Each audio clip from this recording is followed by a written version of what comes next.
So this is the last day of my little adventure. I will have covered over 3,000 miles by the time I actually get home, and of course after a few weeks on the road I'm quite looking forward to getting home, but my sort of trip was cut a little bit short because my wonderful wife started panicking about her upcoming birthday party, so I decided to get home earlier and give her a hand to get organised and set up, as one does. So yeah, it's been a fantastic ride so far, and definitely want to repeat. So onwards and upwards, and let's get this done. It says 2 hours 43 minutes to Calais, and I should arrive around 12:30. So onwards and upwards. I had to go and get a little bit of oil this morning.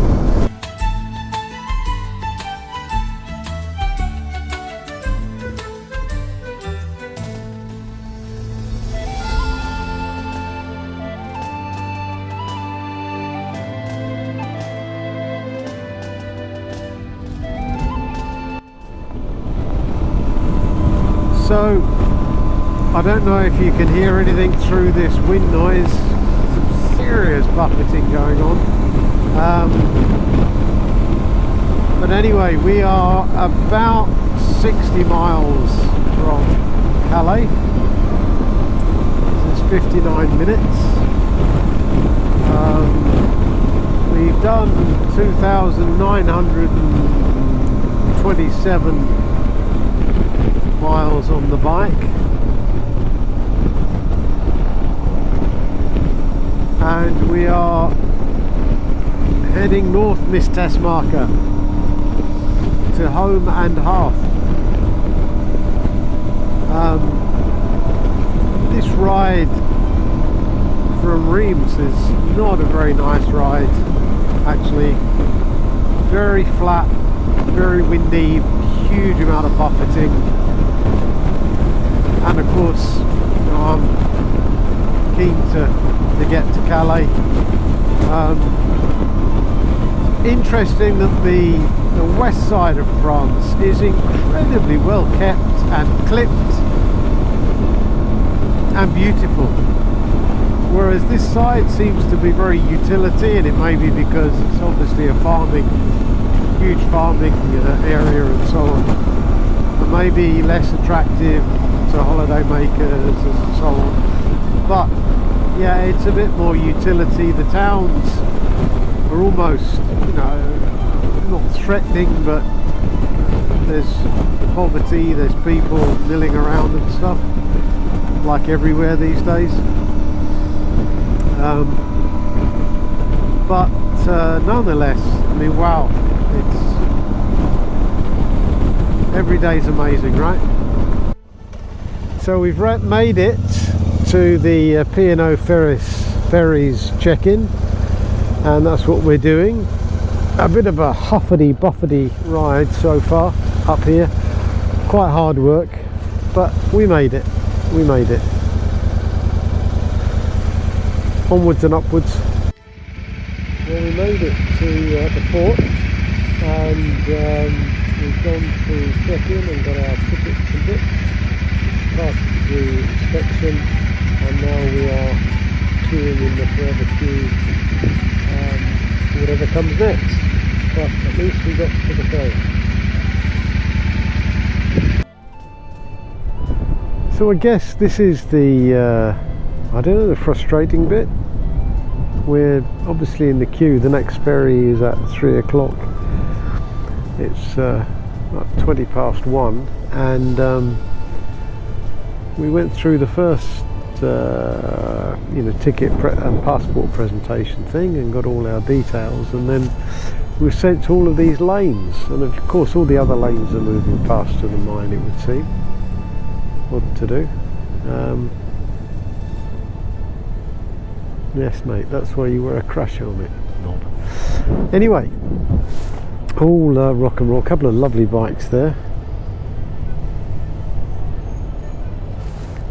And we are just waiting. Oh, looks like we've got a little bit of movement up ahead. But hey, we're moving.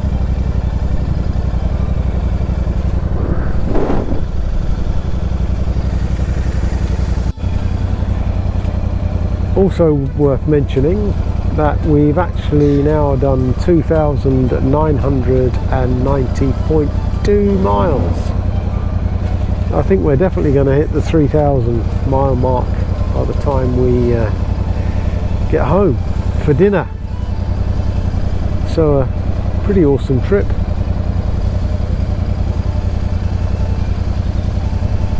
Not too tired actually. Quite well rested, all things considered. Slept well most nights. Might continue the quest for the perfect camp bed though. There was a chap this morning that has some American brand. My buddy John Anderson that I met, I might actually ask him for details. He swore by it. Something else to get done on top of getting my tax bills done and property stuff and all those exciting things. Taxing the other bike, renewing the insurance. Oh, the list goes on and on and on. I'm looking forward to getting home and getting started on that.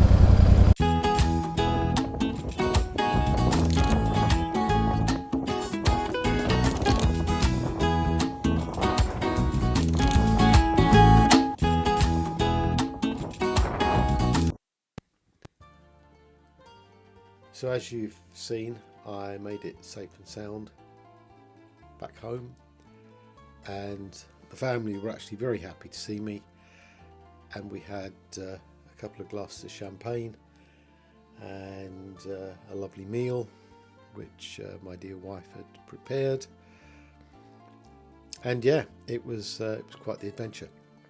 So the trip was about a week shorter than I intended, and the route that I took was slightly different. This is the original planned route, and this is the actual route that I took, where I completely missed Bordeaux and spent a little less time in some of the places that I visited.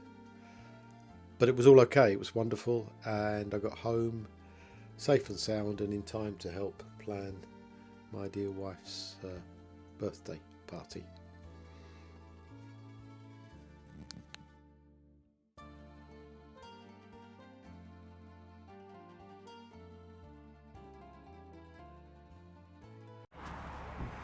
Hi everybody.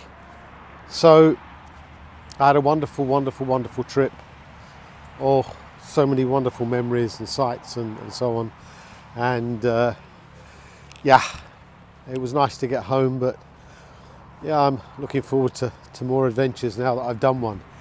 It was my first solo trip. I've spent a lot of time on my own over the years working abroad.